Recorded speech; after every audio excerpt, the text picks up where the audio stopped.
You got something. Hi, everyone. My name is Melanie Mirzayan. I am the owner of Wild Bakes and Cakes, and I have my lovely daughter here to help me today, Emily.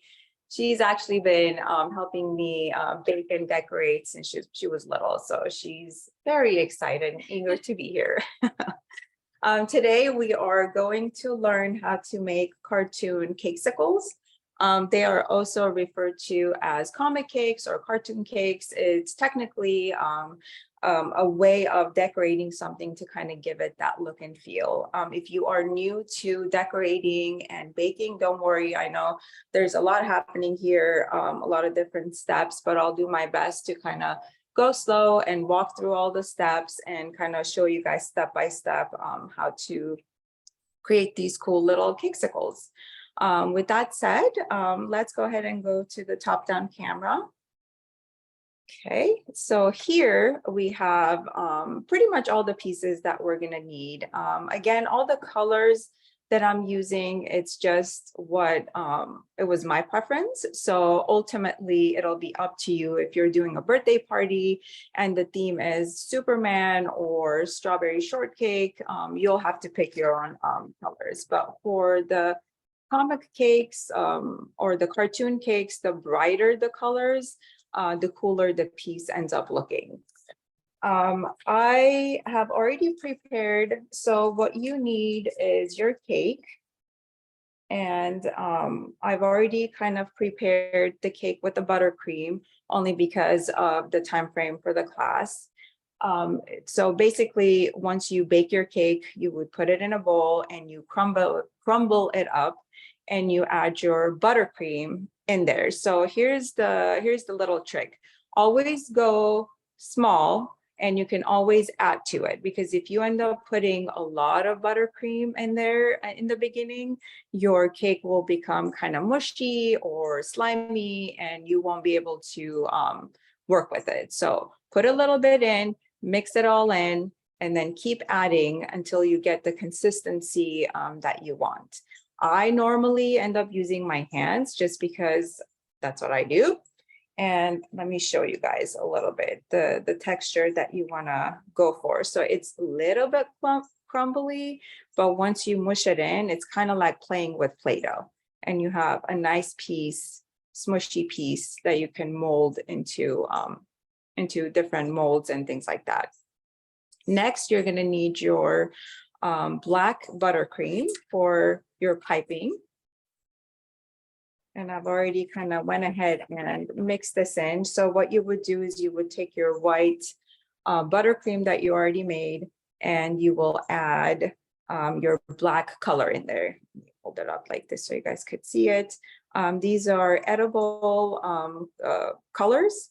And the key is especially with blacks and the reds, they are really hard to get the deep saturated color that you need for your stuff. So sometimes it's better to, if you have a smaller piece that you're working with, just to buy the pre-made colored buttercream, especially for black. It's so much easier that way, or the reds. But for today's class, what I did is I just took my white buttercream. I added a lot of the black color just to get that deep black color. And for your buttercreams, you don't want them to be too soft and you don't want it to be too hard where you can't pipe anything out of the little tips. And that's something that over time, as you do it more, you will get more comfortable with the different textures. So if you guys are following me and you guys are actually doing this, go ahead and add in your buttercream and get the cake into a mushy place. And then go ahead and color your buttercream. Okay. Next, you are going to use your colored chocolate, because this is what we're going to use to coat our cakesicles. And with this one, again, this is Sweet Tooth Fairy brand Michael's has. They have so many different cool colors. that you guys can get. I chose yellow for this class, but again, you guys can pick and choose whatever color you want. The little trick in melting these guys, especially when you're dipping something in, you want the consistency to be a little bit more watery. So it's easier when you're dipping to coat the entire piece and have it look kind of a cleaner look per se.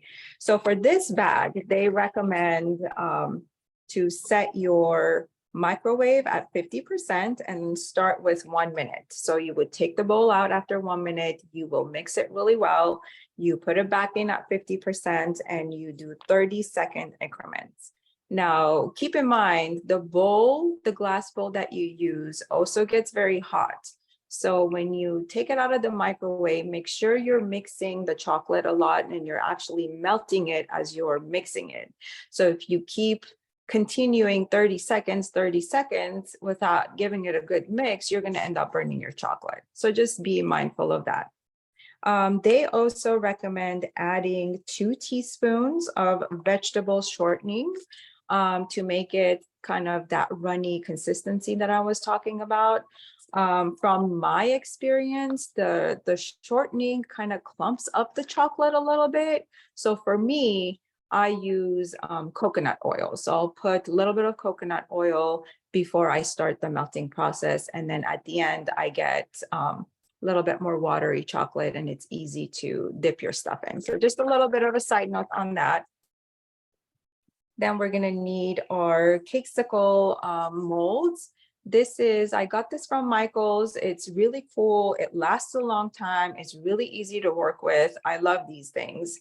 They also have different shape and sizes for the cakesicles. So you can, once you learn how to do it here, you can pretty much grab whatever other shapes that they have and kind of implement the same technique. And for the piping, we are going to use tip number 3. So they have tip number 2, number 3, number 4. Number 3 seems to be a better fit for these guys. So the bigger the number or the higher the number, the bigger the hole is going to be. So when you're piping a straight line, the lines are going to be thicker.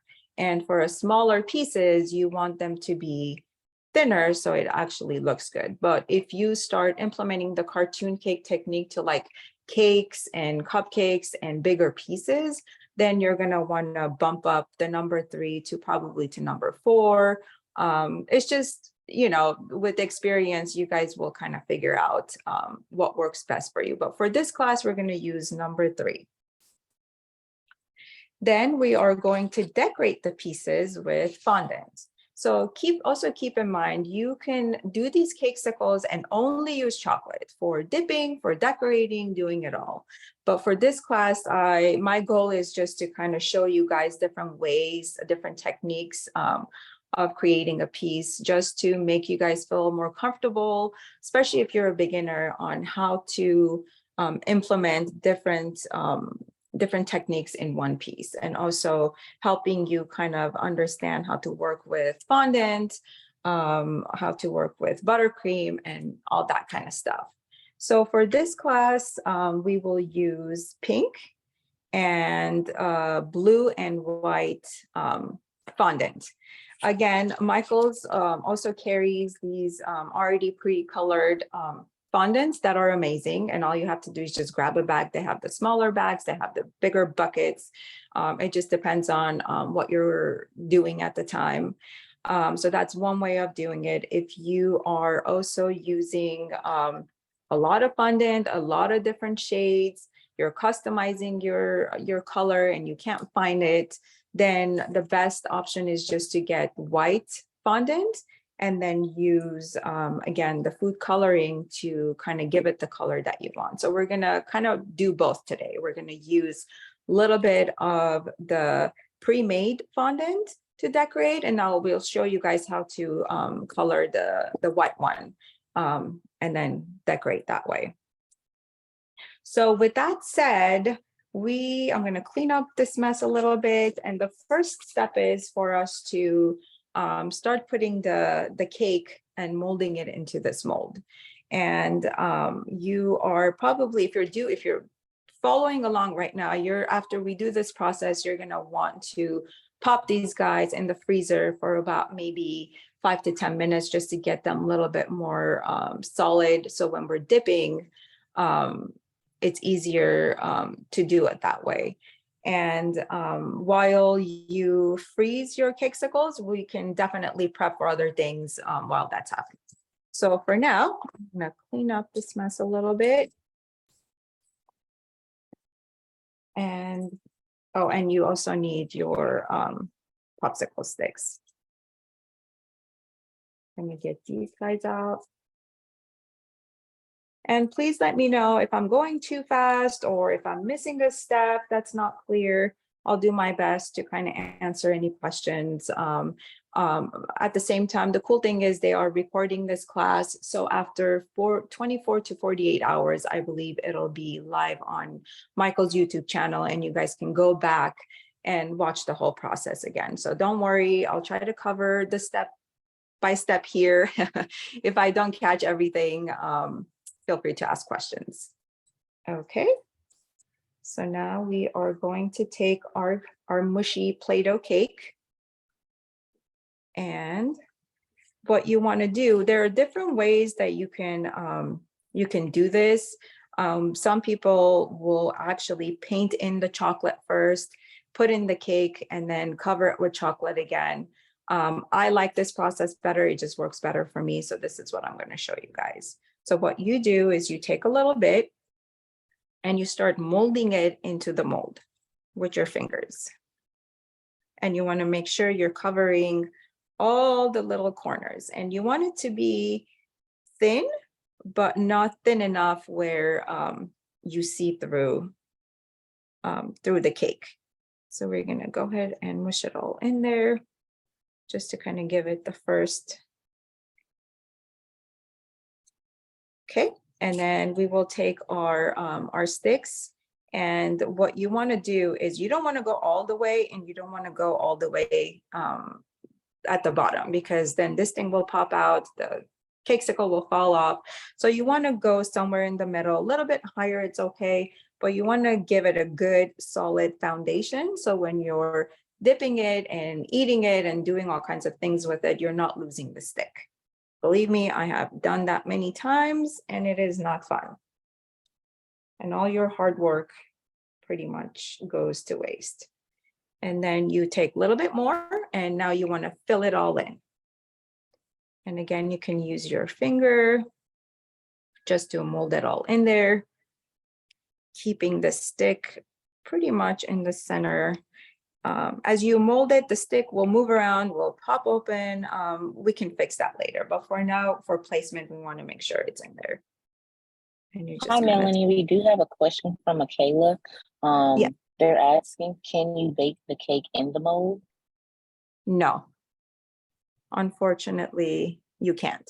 I want to say there are some kind of like plastic rubbery molds that are oven safe, and you would just have to do some research and find those. And I don't know if they actually have them in like a cakesicle form, if that helps.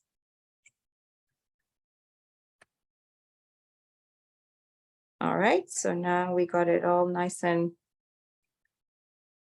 mushy in there, and you want to give it one firm kind of squeeze, because you want to make sure you're getting all the corners. The last thing you want is you get it all frozen and you're ready to go, and you pop them out and it's missing chunks from the corners, and it just doesn't look good. And at that point, it's not a lot you can do. Okay, you push it down, you fix your stick and make sure it's nicely placed in there. And you don't want the top to be bulging out, because that's going to be the bottom of your cakesicle. So you want it to be as flat as possible. If it's sticking up a little bit, I don't know if you guys could kind of see that. That's all right. But for the most part, you want to make it neat and clean, stay within the lines, and don't make it too bumpy over here. And then I'll do one more just to kind of show you guys the step again. So you put in, you mold in with your finger. And as you can see how it literally is like playing with Play-Doh. It's pretty fun. Get all the corners, squeeze it down firmly, put in your stick, and then fill it back in with more cake. Just like that. And then once you guys have done all the sections, then we're gonna pop this in the freezer for about 5 to 10 minutes for this class. But if you're doing it on your own, I usually will leave it in there for 30 minutes, an hour, sometimes few hours, depending on when I need to get the piece done. But the goal is for it to be firm enough so when you're dipping into the chocolate, it stays in one piece and it doesn't kind of break off or fall up into the chocolate. Then you have bigger problems. And believe me, I have also done that many times as well. All right, so if you guys are following me, just go ahead and pop these guys in the freezer. And I'll go ahead and take mine out that I already did, just to kind of, we can continue with the class.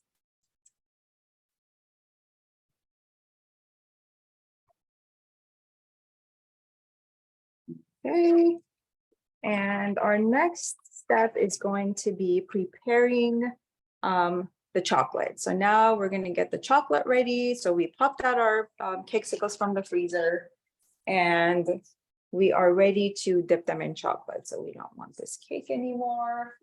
All right, Emily, can you please heat it up for 30 seconds? If you guys are following along, go ahead and put in your bag of chocolates in a microwave safe glass bowl. Those tend to work a lot better. Don't use plastic at all because that's just going to be a complete mess. And again, you can follow the instructions. Start with 1 minute at 50%, then 30-second increments.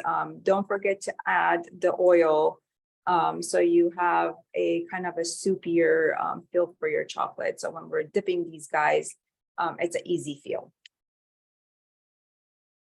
Okay, I'm gonna pop these guys out. And to get these out when they're cold, the mold is very flexible and it just pops right out. So again, they are frozen, they are cold, they're a little bit more solid. You don't want to just yank them out because you'll end up pulling the cake off the stick. So you want to be gentle with these pieces. You want to get them out and see how nice and smooth the side is. Goes there. Again, gently just lift off or peel off the plastic.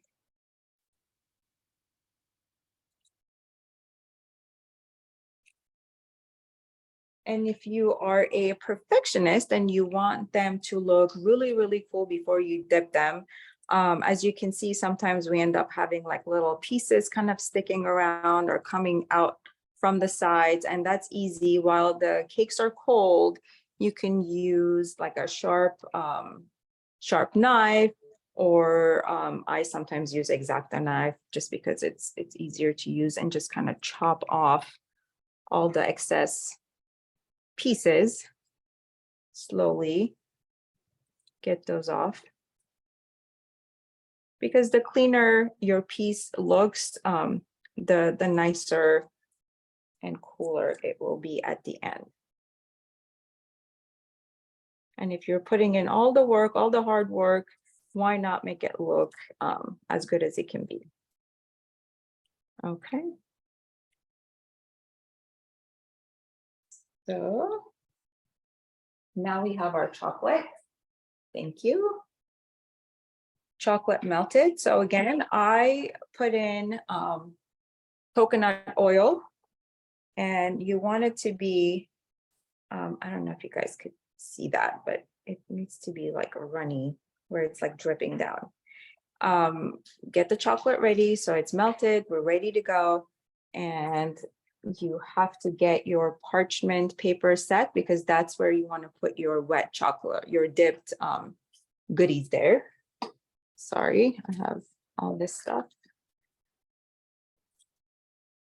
Okay, a little trick for these guys.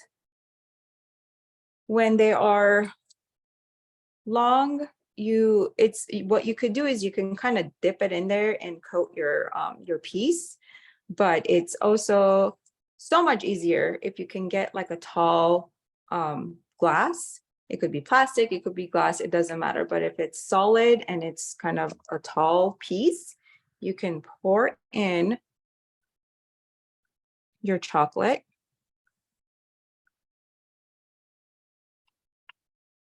Like that. And that will make it so much easier. Get my fingers cleaned up over here. Hi, Melanie, we have another question. Yes. Are you dipping them cold with warm chocolate? Yes. The chocolate is obviously warm, but it's not kind of burning or too hot. So it's actually going to work really well. And with the piece being cold, the chocolate will harden on the piece a lot faster. Sometimes it does end up cracking on the sides, which I will show you guys. And that's an easy fix, only because we're using chocolate and you can kind of do all kinds of fun little tricks with it. So you will take your cold cakesicle, your cake, and you will dip it into your chocolate. And you want to go slow and you want to kind of rotate and make sure to get all the sides, especially the bottom section. You want to cover everything so you don't see cake. Okay. And then you bring it back out from the center and start giving it kind of a shake to get all the excess chocolate off of it as much as you can. You see everything is kind of covered, all the little sides are covered, and then you will gently put it on your parchment paper. And because the cake is cold, the chocolate is going to start setting. So it'll be hard sooner than later, so you can start decorating. So I'll go ahead and do the rest. So you just want to dip and twist and make sure you're getting all the pieces. Sometimes you will get chocolate on the stick. That's okay. Once the chocolate gets hard, you can definitely peel that off. And then bring it up slowly. And then give it a good shake. And again, here's another reason why you want the chocolate or the cake to be kind of firm, because when you start shaking it this way, sometimes it tends to fall off the stick into your chocolate, and then it's kind of game over at that point. Put that there. And if you need to add more chocolate to it to kind of get the depth, go ahead and do that.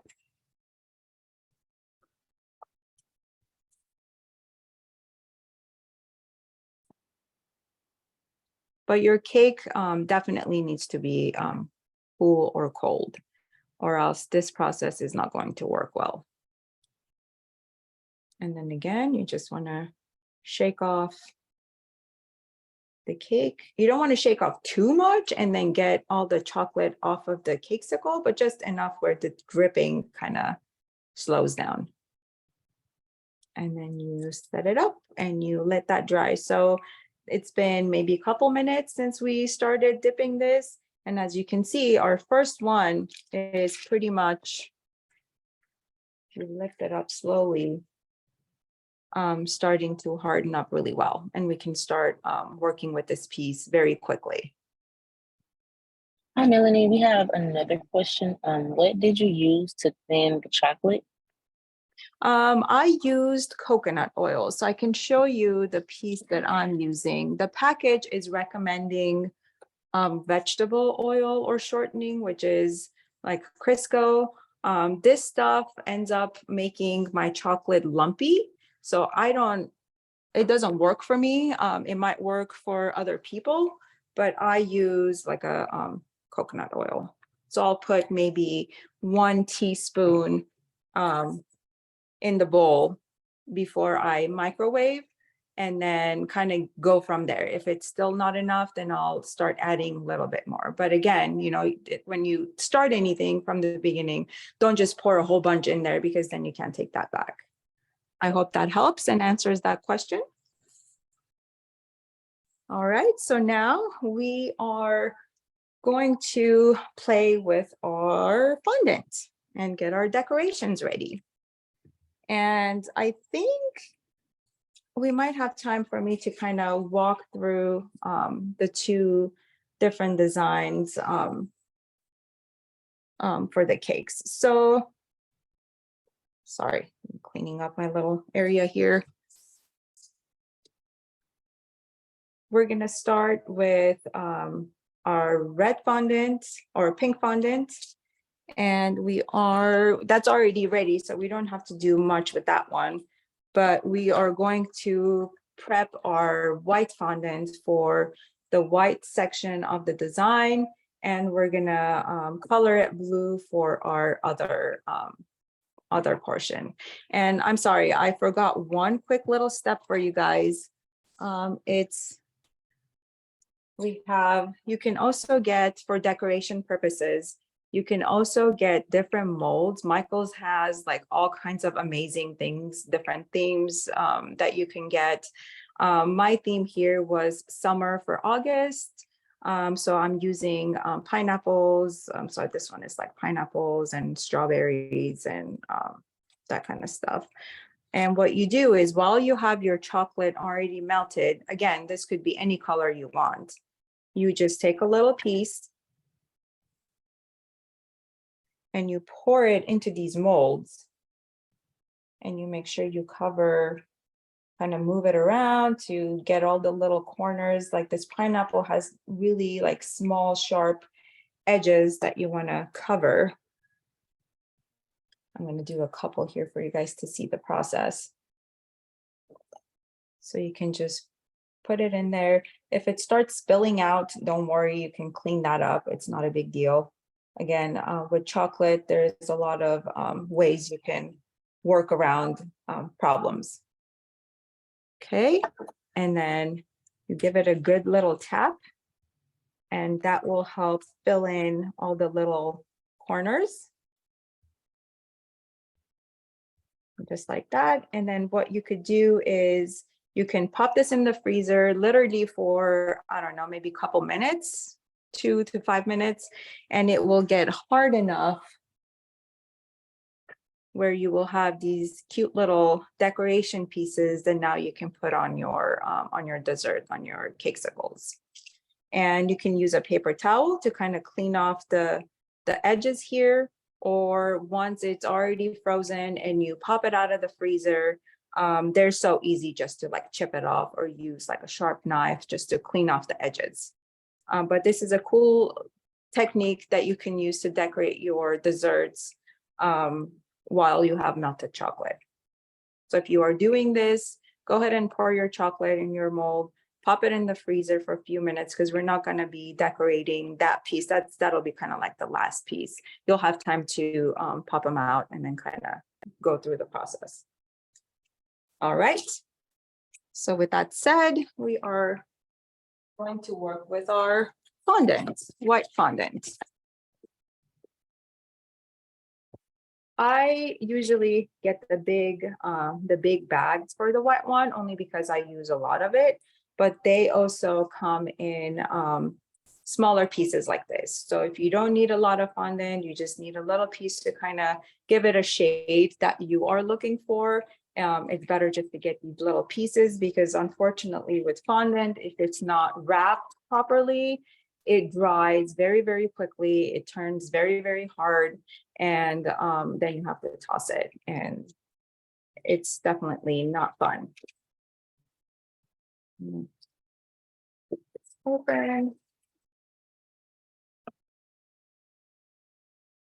All right, so we will take out a little piece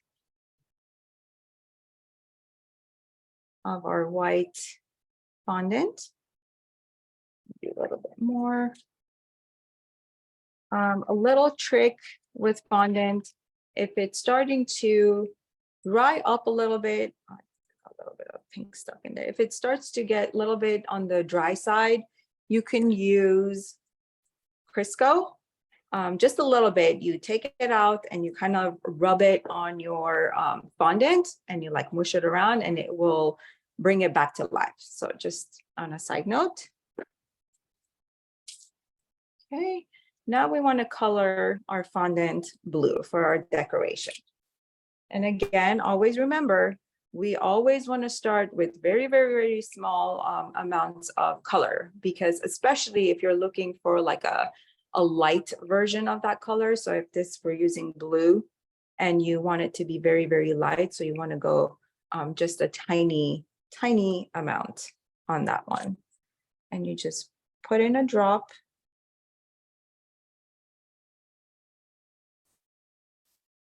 And this will get your fingers messy. So if you want to wear glove, I highly recommend you doing that because it will stain your fingers.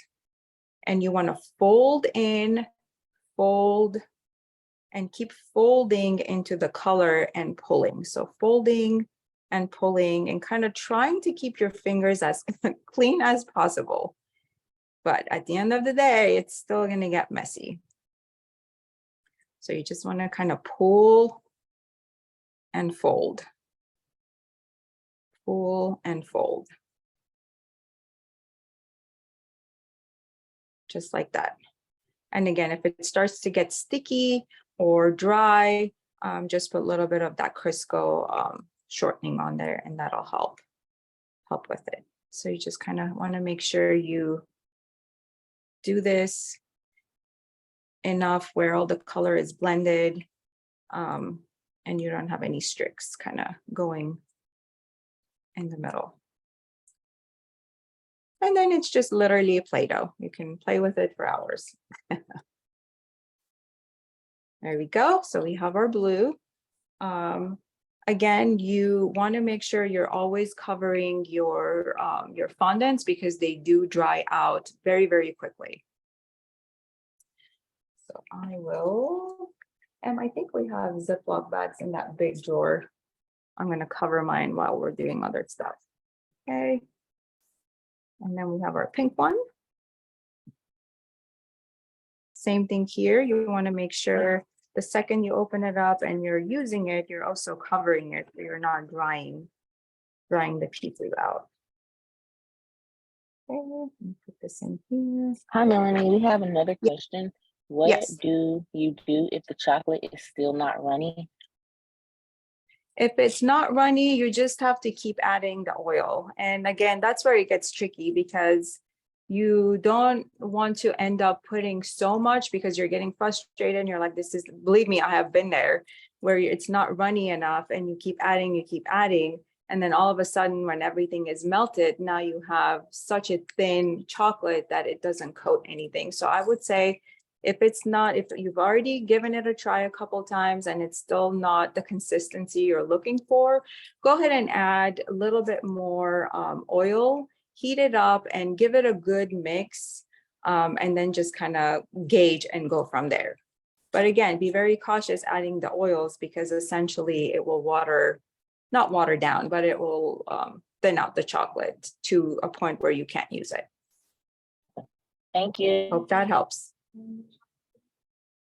Yes, and obviously you don't want to burn the chocolate by keep popping it in the microwave. All right, so now we are going to get ready to get our piping, our black buttercream piping stuff ready as well. And here is a cool little tip for this guy as well.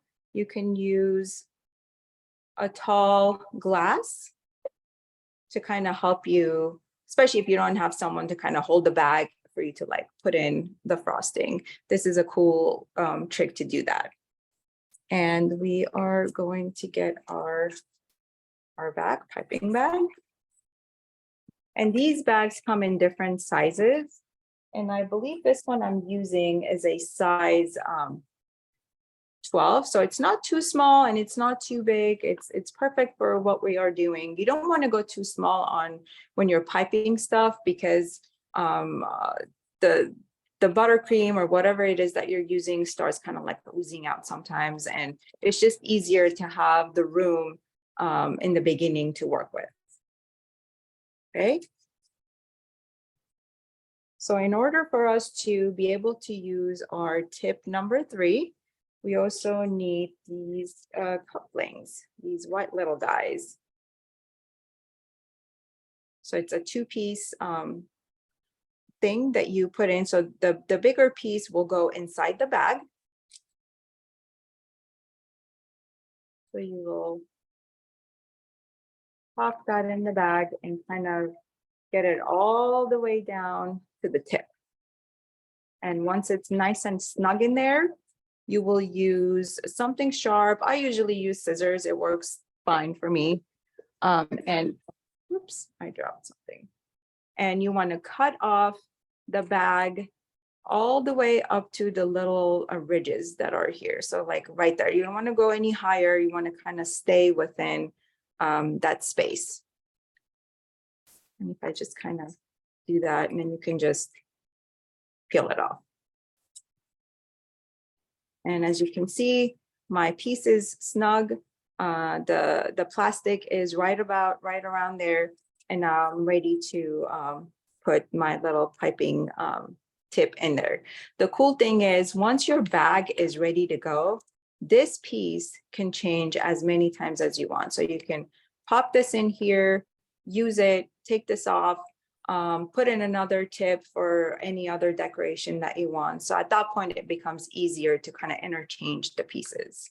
So for now, we're using, again, tip number 3 to do our outline for our cakesicles. So now this piece, the tip, will go on top, and our other piece will kind of lock it in there. So you put it in, twist, twist, twist all the way until it's nice and snug.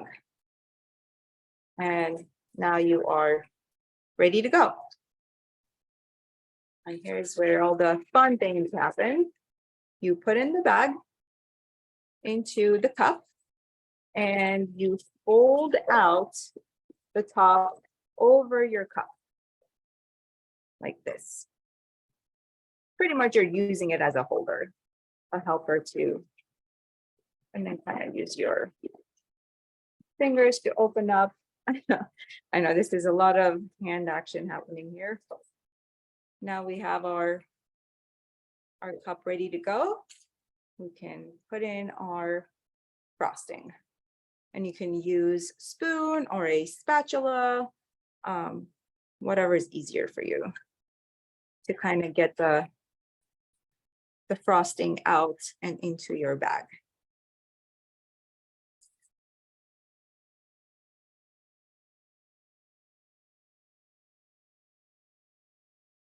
Okay. And then you will just wrap it back up, pull the sides up.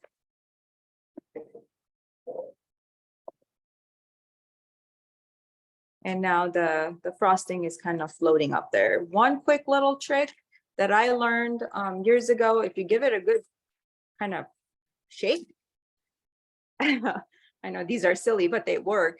My daughter is laughing over there. It brings the frosting all the way down. And now it's easier just to kind of from the top start squeezing down your frosting all the way down, just like that. And then you will grab the top and you will twist, twist, twist. And this will be kind of where you put your thumb and you hold, you grab the bag like that. So now you can start piping. So once you have this done, you don't want to immediately go and start piping your pieces or piping your cake because you don't know what the consistency of the buttercream is at this point, especially if you're a beginner. It's better just to do a couple practice runs. So grab your parchment paper and start squeezing it. Squeeze some of it out and kind of see, what does it feel like? What does it look like? how hard do I need to squeeze to get the piece or get the buttercream out? So just kind of a little bit of practice to get you comfortable before you jump in and start decorating your pieces. For the cartoon cake, the main trick is outlining your dessert. And that's what gives it kind of that 2D cartoon look and feel.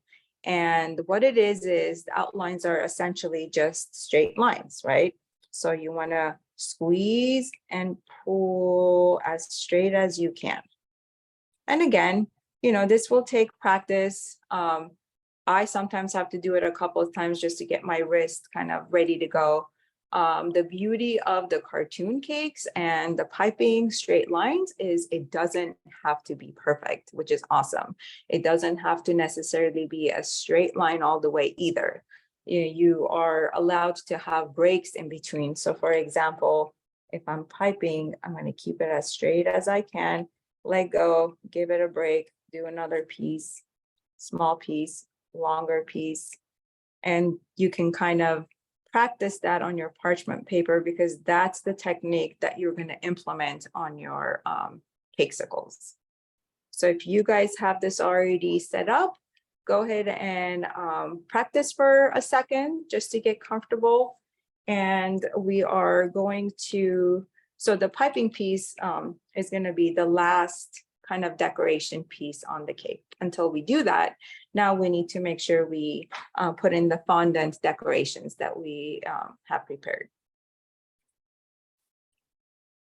All right, so the first one we are going to do, I don't know if you guys can see here, but it's this piece that looks like a ice cream kind of cone with white fondant and a red cute little cherry on top. And then once we do that section, then we're gonna go ahead and pipe our black outline and give it that cool look and feel.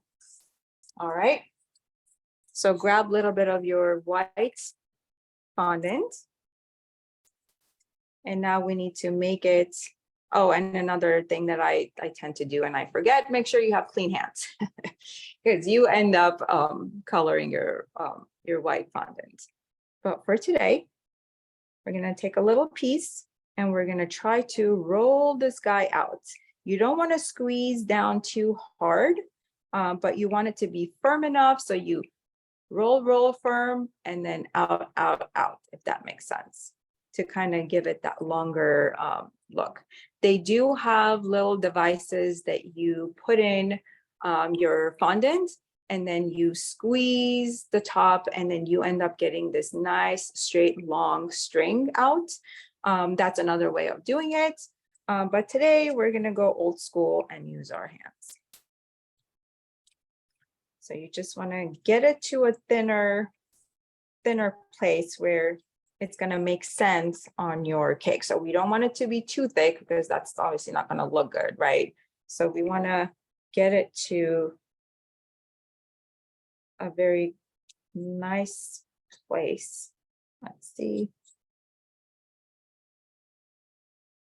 And then what you do is to get that kind of wiggly ice cream cone kind of look and feel.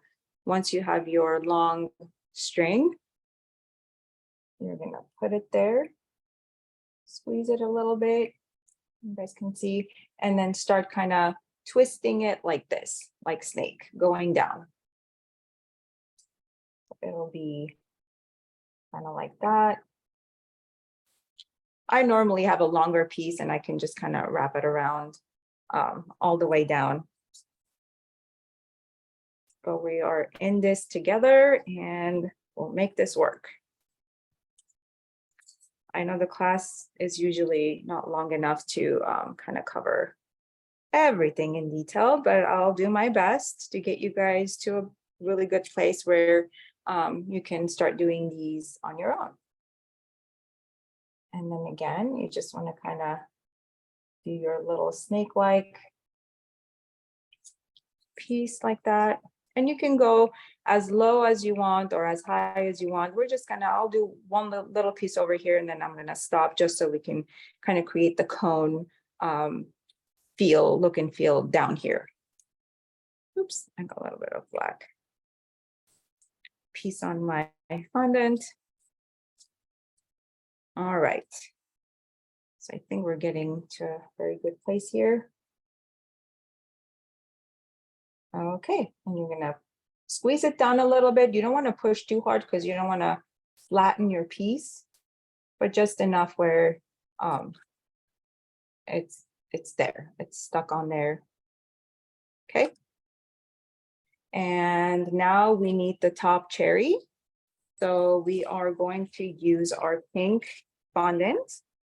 Take a little piece and kind of roll it like this to get a round ball, kind of like that. And then as far as like sizing, you just have to kind of gauge and see, you know, you don't want some ginormous ball over here that's going to throw the balance off and it's not going to look right. Or you don't want something so tiny where it kind of doesn't make sense.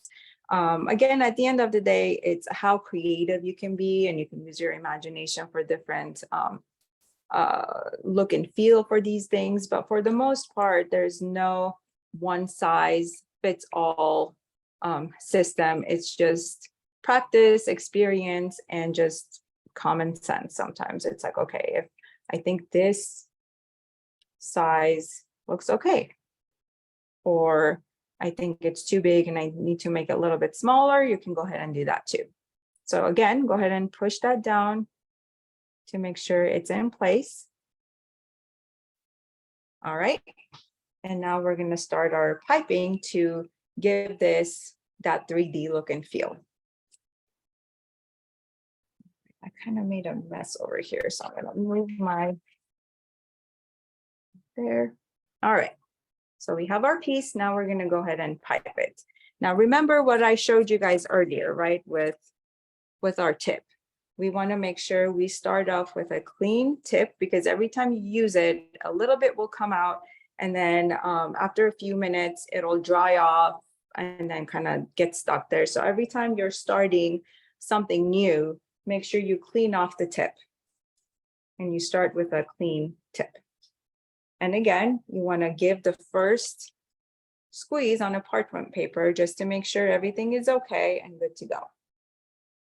Yep, we are in a good place. So now the key to this is to outline we're going to start with our white section. So when you look at it, you could see the line kind of scrolling down like this. And that's what we want to do, right? We want to give it the illusion of depth.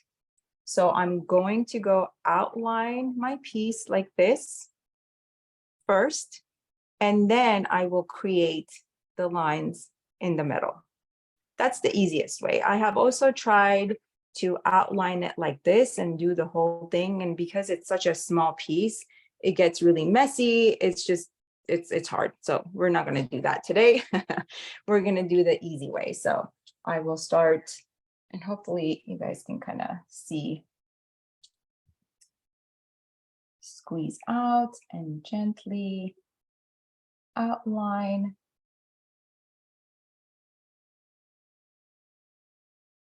This section here.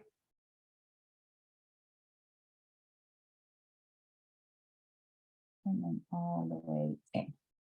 Okay. And again, don't freak out if it's not perfect or if it kind of goes outside the lines. It's all okay, especially when you are first starting. Until you get comfortable, it'll all come together. So now we're going to create random lines across like that. So we'll do like a long line and a short line and a long line, that kind of pattern. We'll go straight, cut it, straight. And remember what I said earlier, you know, the lines don't have to be straight. They don't have to make sense. They can be broken up like that. And there we go. Now we are going to outline our cherry. You can outline the entire thing as a circle, or you can do kind of like a moon shape, whatever you want to do. And you will outline the top.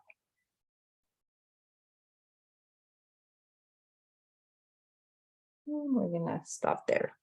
And then we're gonna give it a little swirly in the middle. Like that. I don't know if you guys could see that. See how my lines are definitely not perfect, right? There's a break right there. I have broken lines going down this way. And that's the cool part about this technique, that you can get away by messing up a little bit. And then now we're gonna do this bottom section, which is the cone section. Again, we're gonna outline the cone just like that, and then create some lines. And the line, again, it doesn't have to go all the way. You can have breaks, just like I'm doing there. And start again. All the way to the top. Outline the bottom. Like that. Okay. And now we're going to create another line here. Can break it. And then more vertical lines going down. And again, these don't need to be perfect at all. They can be dots. See, I did some dots. I did some lines. So there's no specific way of doing it. The key is you're just outlining. So as long as you outline your piece, you're giving it that cartoon look and feel. Let's see if I can bring this closer to you guys. And there we go. We have our first piece. How much time do we have? I just want to make sure we cover everything. All right, so I'm going to show you another technique, which is kind of that dripping down chocolate look and feel with our fondant. Just so you have two different ways of decorating these things. And again, once you get more comfortable, you'll find your own creative way of doing these things, using different colors, just to make them pop. And that's the key. It's bright colors, black outline, and you have it. So we'll use our blue fondant. And for this guy, for us to create the piece, kind of let me show this one, the drop down melted chocolate look, we need to flatten our blue fondants. And what did I do with my roller? And you guys can get these small rollers from Michael's. They're super cool. They're plastic and they're like the perfect size for creating pieces like this, rolling out fondant, dough, whatever it is that you're working with. We're gonna roll this out. You want the piece, or you want your fondant to be thin. You don't want it to be paper thin, because one, you'll get tears and it would look terrible. Two, you won't be able to kind of lift it off your surface. So again, you can kind of gauge. You don't want it to be too thick. You don't want it to be too thin. They also sell little rubbers that go on the tip of these guys, and they have different kind of width to it. And that will make sure that keeps the depth of your fondant all even throughout. And those are actually very cool. I use them all the time. And you can get those at Michael's as well. All right. Hi, Melanie. We have a question from Vicky. Yeah. Yes. How long will cake pops last, and then how should she store them? They usually last about, I want to say, 4 to 5 days. Definitely keep them in an airtight container in the fridge. You can also freeze them, but the key is making sure moisture doesn't get into your container. So you want to make sure it's an airtight container. You can keep them in the freezer for probably a good month or two. I mean, it's not going to go bad. And you can pull it out of the freezer, put it back in the refrigerator to be able to thaw out the cake and it should be good to go. One thing to remember is because we used buttercream to do the outline, the buttercream will never get hard enough for it not to get messy. So that's one thing to keep in mind. So if you're storing them, they're gonna have to be one layer, nothing touching them, nothing on top. So just a little info there. Hope that helps. And then, okay, so going back to this, now we wanna create that drip look, right? And again, this is all with your eyeballs, what makes sense, what doesn't make sense. All you want to do is create. So with a sharp knife, you can kind of create your drips. And it's super easy. There's no really any technique or, I don't know if you guys can see what I'm doing. Hi, Melanie. We have another question. Yes. Do you eat them or serve them cold? I'm sorry, do you serve them cold? Yes, ma'am. Do you serve them cold or eat them cold? Yeah, so once you are done decorating, they are kind of already at room temperature at that point, and you can eat them room temperature. I don't suggest cold just because, you know, we have cake inside, and who likes cold cake? I mean, I do, but I don't know if a lot of people do, but I would say the best way to serve them is room temperature. Okay, so we're gonna get our fondant, and you could see it's kind of that drip look. And again, because it's fondant, it's flexible, you can move things around. So it's easy to mold it. Oops, I have that here. Mold it onto our piece, even if it's not perfect. So all you do is you figure out where you want to put or what side you want to use of the fondant. See, I'm just kind of covering the top, pushing it down so it sticks to my cake pop like that. And then you can cut the excess pieces. You can cut it, you can wrap it around, essentially whatever you want to do. And then I will move this over a bit. Okay. And you can use a little bit of buttercream underneath the fondant just to help it stick better. But this usually works well like that. Okay, so now we have this piece and we are going to do the same technique. We're going to outline everything that we have. So we're going to outline our drip, and then we're going to outline the bottom portion. And then once we are done, we are going to put in our cute little pineapple that we made with chocolate. All right, so grab the piping bag. Again, we want to make sure we have a clean tip. See how it just kind of gets messy and crusty, and we don't want that. So we will clean that off. Squeeze a sample or a tester just to make sure. And then we will pipe. So we are, like I said, we're going to outline our blue portion like this. And you don't want to freak out if it's too hard, especially when it's curving. Again, it doesn't have to be perfect lines, right? You just kind of, the goal is to get the outline, and in time, it will be easier. Okay. And then now we're gonna outline the bottom portion.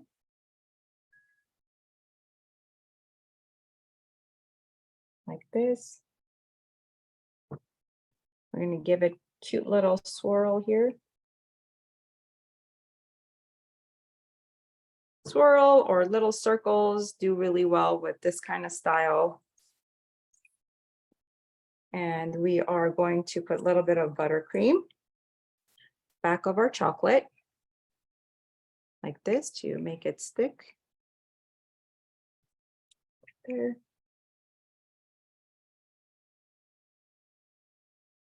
Kind of position how you want it. And you can even do cute little swirls on your chocolate as well if you want, just to kind of give it that look that we are going for. Now you can see my lines are not the best, but I wanted to show you guys how using fondant is the same thing. You place your fondant and then all you're doing is you're outlining your pieces. And here is 2 that we made, and you can get super creative with these guys as you want. Another thing I wanted to show you, when you're using cold frozen cake and you dip it in chocolate, sometimes you will start to get these cracks. I don't know if you guys could see it. And this is okay. And what you could do is either you can use your finger to kind of warm up the chocolate and then blend in the crack, or you can kind of use your already melted chocolate and put a little bit over the crack, and then just with your finger, you want to kind of like melt it in there and pop it back in the fridge for like a few seconds, a minute, and then you'll have a perfectly nice little piece that you can continue with. So there's no need to panic and, you know, say, oh no, this is not going to work, and toss it. So just keep that in mind. And I think it's time for us to wrap this up. I hope you guys enjoyed this class. I hope I was able to walk everything step by step and not miss anything crazy. Last minute tips: make sure you are covering your fondants immediately in a bag, airtight bag. And these things don't normally, once you open them, they don't last long. So make sure to get smaller pieces for smaller projects. Or if you need to use different colors, like I said, they have already pre-made colors, or you can color them yourselves. All right, so again, the class is recorded and you guys could go on Michael's YouTube channel. I believe it's in the food crafting section. You can watch the video again. My company is Wild Bakes and Cakes. Please make sure to follow me, and that way you could see all the upcoming classes that I'm going to have, the new trends. If you have any questions, you can message me directly there. And I would love to see what you guys did today, or what you guys will do in the future with this technique. This is one of my favorite things to do. I think in the near future, I might do another class to do cartoon cupcakes, or even a mini cake. What you guys can do for me to see, you can hashtag Michael's classes, or make it with Michael's, and I'll be able to kind of see what you guys did today. And I hope you enjoyed this time. Thank you so much for taking the time to join my class. I have another class, I believe, coming up next Thursday. It's going to be about chalkboard cupcakes. So with school starting, it's a cool little technique that you use with black fondant to create chalkboard, and then you use different color chocolates as chalk, and you can write cool little messages on there, and they are super cute cake toppers or cupcake toppers. But that's coming up next. So don't forget to sign up, and thank you so much for joining me today. Hope you guys have an amazing day.